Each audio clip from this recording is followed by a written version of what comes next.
I named my ego and it shifted everything for me because it made it easier to see when I was in my pain body. As Eckhart Tolle and Kim, they bring up the pain body, and that's when essentially your ego comes out when you react negatively or in a way that is unusual or just not your typical behavior. You're acting from a place of hurt or being triggered. It's that lower vibrations, those lower vibrations, that survival mode, you're overwhelmed and you snap. That egoic behavior, that pain body, is what I like to call Veruca. Veruca is from Charlie and the Chocolate Factory.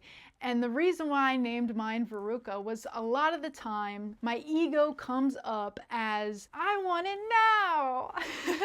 When she's like, I want it now. Especially with manifestations and things that we've been working on for a long time. It's like, we want it now. And we start comparing ourselves to others and not understanding, like, it's been years, bro. Like, why? And you start going externally and externally blaming the universe. It's coming from within you. So starting to look at yourself and notice that when you're like, well, I want it now, like, I don't understand, and getting all this frustration and anger towards yourself, towards the universe, towards life, that's when you know you're in your ego, you're Veruca, right? I encourage you to name your pain body, to name your ego, so that you can differentiate when you're acting from a space of your ego. It also helps in relationships or family dynamics. Sometimes when I behave inappropriately or like just out of character, or I'm just angry and I'm clearly in my pain body, I'll be like, I'm sorry, like that was Veruca. Veruca came out to play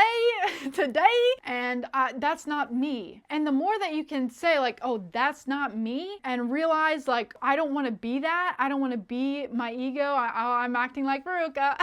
I'm in these lower vibrational frequencies, but it helps with your relationship with others as well, because you can be like, sorry, like that wasn't who I truly am. Because we are all unconditional loving beings at our core. And when you're in your ego, when you're in your pain body, it is a state of unconsciousness. We're often unaware that we're unconscious. It takes a little internal reflection, but the more awareness you have, I'm in the state of Veruca, I'm in my pain body, I want it now, where's my manifestation? Where's it at? Especially when you're thinking like that. It's just like, it's already here. Like, everything that you want, the life that you want to create is already here. It's through feeling it. It's through feeling that it already is in your current reality, because when you want something, you want the feeling that it brings you. But if you can feel into that already and utilize your imagination to live in that state, that fulfilled state already, then it's going to be drawing that experience to you. When you're in your ego and it's like, oh, well, I want it now, I want it now,